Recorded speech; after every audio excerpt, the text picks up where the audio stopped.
Hello, welcome to another new vlog of Life Tales. সবাই তোমরা কেমন আছো? আশা করছি খুব ভালো আছো। তো আজকে আমি একটা অন্যরকম ভ্লগ নিয়ে চলে এসেছি তোমাদের সাথে। তো তোমরা জানো যে কলকাতায় আমাদের তো ফ্ল্যাট হচ্ছে, সেটার কিছু গ্লিম্পস আমি শর্টে তোমাদেরকে দিয়েছি। তো এইখানে এখন যেখানে আমরা আছি সেটা হচ্ছে একটা রেন্টেড অ্যাপার্টমেন্ট। তো দিনের শেষে মানে অফিসের সব কাজ করে, বাড়ির সব কাজ করে যখন এই ঘরটাতে বসি, তো মনে হয় না যে এটা কোনো ভাড়া বাড়ি। তো আপাতত যতদিন আছি এটাই এখন আমাদের নিজেদের বাড়ি। আর এই বাড়িটাকে আমরা যখন পেয়েছিলাম, জাস্ট দেওয়ালগুলো রং করা ছিল আর কিছু কিছু ওয়ার্ড্রোব করা ছিল, তাছাড়া কিন্তু কোনো ফার্নিচার বা কিছুই এই ফ্ল্যাটে কিন্তু ছিল না। তো এই ফ্ল্যাটের লিভিং রুমটা আমি কিছুদিন আগে একটু আর্টিফিশিয়াল প্লান্টস, একটু শোপিস দিয়ে সাজিয়েছিলাম। তো সেটা এক্স্যাক্টলি কিরকম সাজিয়েছিলাম, ইন্টেরিয়রটা কিরকম চেঞ্জ হলো, সেটা তোমাদের সাথে শেয়ার করব। তার আগে জাস্ট বেয়ার ফ্ল্যাটটা, মানে জাস্ট উইথ ফার্নিচার, কিরকম ফ্ল্যাটটা লাগে, তো বিফোর একটা তোমরা দেখে নাও, তাহলে আফটার কিরকম মেক ওভার হলো আমার লিভিং স্পেসে সেটা তোমরা বুঝতে পারবে। তো চলো বেশি দেরি না করে ব্লগটাকে শুরু করা যাক। আর হ্যাঁ, শুরু করার আগে একটা রিকোয়েস্ট রইল, আমার চ্যানেলটাকে প্লিজ সাবস্ক্রাইব করে দাও। আর আজকের ভিডিওটার অনুরোধ রইল যে শেষ অবধি তোমরা যেন দেখো। যদি ভিডিওটা ভালো লাগে তাহলে অবশ্যই একটা লাইক, শেয়ার আর সাবস্ক্রাইব কিন্তু করতে ভুলো না। চলো তোমাদেরকে দেখিয়ে দিই যে এখন আমার লিভিং রুমটা কিরকম লাগছে। তো এটা হচ্ছে আমাদের মেন এন্ট্রান্স। আর মেন এন্ট্রান্সে ঢুকেই আপাতত একটা মা দুর্গার মূর্তি আমি এখানে রেখেছি। তো এইটার একটা গল্প আছে, ভীষণই সুন্দর। তো এটা সুজাতা কাকিমা আমাকে দিয়েছিল, জানি না ব্লগটা দেখবে কিনা। যদি দেখো তাহলে থ্যাংক ইউ ফর দিস। মানে বুবান সুলগ্না আমার অনেক ছোটবেলাকার বন্ধু। তো আমার আইবুড়ো ভাতে ওরা আমাকে এটা গিফট করেছিল, ভীষণ সুন্দর। আর একদম এন্ট্রান্সের সামনেই আমি এটাকে আপাতত টাঙিয়ে রেখেছি। তারপরে এখানেই দেখতে পাচ্ছ যে আমাদের কিন্তু একটা টিভি ক্যাবিনেট আছে। আর এখানে আমরা সোফা, মানে আমাদের অ্যাকচুয়ালি ব্যাঙ্গালোরে এই 2 সিটার সোফাটা ছিল, তো আর আমরা 3 সিটার সোফা কিনিনি। তো আপাতত এই দুটো প্লাস্টিকের চেয়ার আছে, একটা সেন্টার টেবিল আছে, আর এইদিকে আছে হচ্ছে একটা শু র্যাক। এটার সাথে এখানে তোমরা দেখতে পাচ্ছ একটা 4 সিটার ডাইনিং টেবিল আছে। তো আপাতত জল আছে আর টিভির রিমোট আছে। তো এই ফ্ল্যাটটা দেখো একদম একটা বেয়ার ফ্ল্যাট, খুবই খালি খালি লাগছে, জাস্ট ফার্নিচার গুলো কিন্তু রাখা। তো এখন তোমরা যেটা দেখছো সেটা কিন্তু একদমই আনডেকোরেটেড বেয়ার ফ্ল্যাটের ভিডিও। তো এটাকেই, এই লুকটাকে একটু এনহ্যান্স কি করে করব, কি কি ইন্টেরিয়র ডেকোরেশনস করলে এর লুকটা একদম বদলে যাবে, সেটাই আজকের ব্লগের মেন কন্টেন্ট। তো তোমরা দেখতে থাকো আর আমাকে জানিও যে এই জায়গাটার আফটার লুকটা তোমাদের পছন্দ হলো কিনা।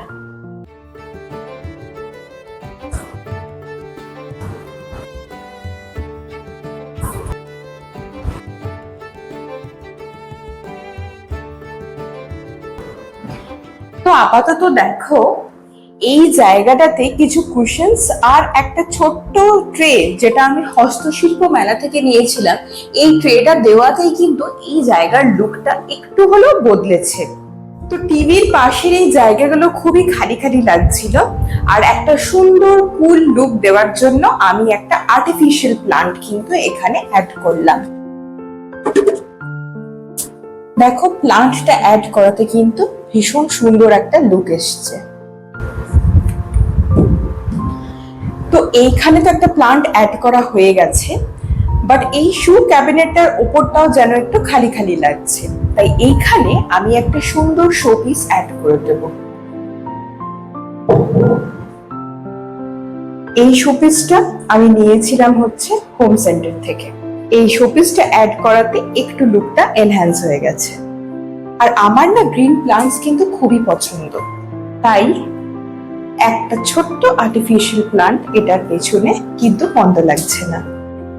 এখন দেখো এই দিককার লুকটা কিন্তু অনেকটাই চেঞ্জ হয়ে গেছে,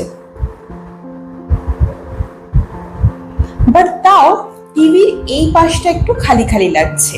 আর অনেক গ্রিন প্লান্টস দেওয়া হয়েছে, তাই এই দিককার জন্য কিন্তু আমি সুন্দর কালারফুল ফ্লাওয়ার সিলেক্ট করেছি। যেটা আমি এখানে ফ্লাওয়ার ভাসে প্লেস করব। তো টিভির পাশে অ্যাড করার জন্য আমি এই স্টিকটা ইউজ করব। এই স্টিকটা আমি কিনেছি হচ্ছে পলিনেশন থেকে, আর এই ফ্লাওয়ারটা আমি কিনেছি হচ্ছে ওয়েস্ট সাইড থেকে। এই ভাসটাও কিন্তু আমার ওয়েস্ট সাইড থেকেই কেনা। আমার হোম ডেকোরের ভিডিও দেখলে তোমরা বুঝতে পারবে। তো চলো এই ফ্লাওয়ার ভাসটা আমরা সাজিয়ে দিই টিভির পাশে। এটা ভীষণ সুন্দর লাগছে, আর ফ্লাওয়ারের মেটেরিয়াল গুলো কিন্তু ভীষণ ভালো। তো দেখো এই জায়গার লুকটা কিন্তু অনেকটাই বদলে গেছে। একটা গাছ, একটা ফুল, একটা জায়গা বা পরিবেশকে অনেকটাই বদলে দেয়। তাই তোমরা তোমাদের ঘরকেও কিন্তু একইভাবে সাজাতে পারো। এবার কিন্তু আমার ডাইনিং টেবিল সাজানোর পালা। ডাইনিং টেবিলে এখন খাওয়া দাওয়া তো হচ্ছে না, তাই যতক্ষণ না খাওয়া দাওয়া হয় ডাইনিং টেবিলের মাঝে একটা কোস্টার দিয়ে একটা সুন্দর আর্টিফিশিয়াল প্লান্ট কিন্তু আমি রেখে দিতেই পারি। এইটাকে দেখো, এই গাছটাকে দেখে কিন্তু তোমরা বলতে পারবে না যে এটা একটা আর্টিফিশিয়াল প্লান্ট। প্রত্যেকটা ডিটেলিং অসম্ভব সুন্দর। এই আর্টিফিশিয়াল প্লান্টটা কিন্তু আমি কিনেছি পলিনেশন থেকে, ভীষণই সুপিরিয়র কোয়ালিটি, আর একদম টাচ করে বোঝা যাবে না যে এটা হচ্ছে আর্টিফিশিয়াল ফ্লাওয়ার। ডাইনিং টেবিলের মাঝে কিন্তু এটা রেখে বেশ সুন্দর লাগছে। দেখো এত গ্রিনারি দিয়ে কিন্তু আমার লিভিং রুমের চেহারাটা কিন্তু অনেকটাই বদলে গেছে। তো যেটা মিসিং সেটা কিন্তু আমি এখনই অ্যাড করে দেব। সেটা হলো আমার পেন্টিংস। দেওয়ালগুলো বড্ড খালি খালি লাগছে। দেওয়ালে কিছু পেন্টিংস টাঙালে সেই দেওয়ালের মাধুর্যটাই কিন্তু বদলে যাবে। তো ফার্স্ট এটার ওপরে দেখো অলরেডি আমাদের রেন্টেড অ্যাপার্টমেন্টের এখানে একটা পেরেক করাই ছিল। তো আমি এইখানে টাঙিয়ে দেব আমার এই পেন্টিংটা।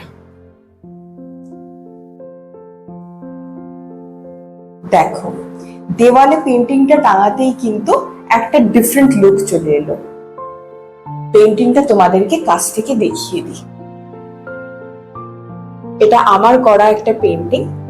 এই জায়গাটা এত সুন্দর লাগলেও এই দেওয়ালটা কিন্তু বড্ড খালি খালি লাগছে, তাই এই দেওয়ালেও আমি টাঙাবো আমার খুব ফেভারিট একটা পেন্টিং। পেন্টিংটা যেহেতু বড়, পেন্টিংটা অ্যাড করে তারপরে তোমাদেরকে দেখাচ্ছি যে কেমন লাগছে।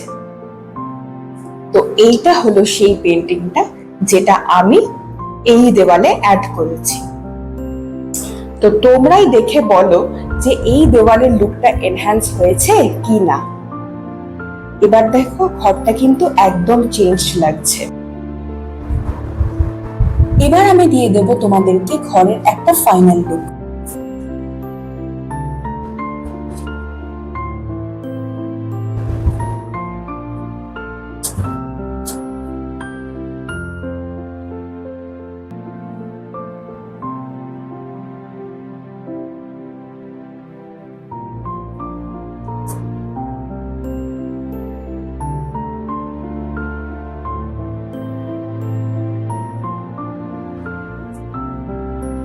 তো ব্যাস এটাই ছিল আমার লিভিং রুমের ডেকোরেশন আর হোম ট্যুর।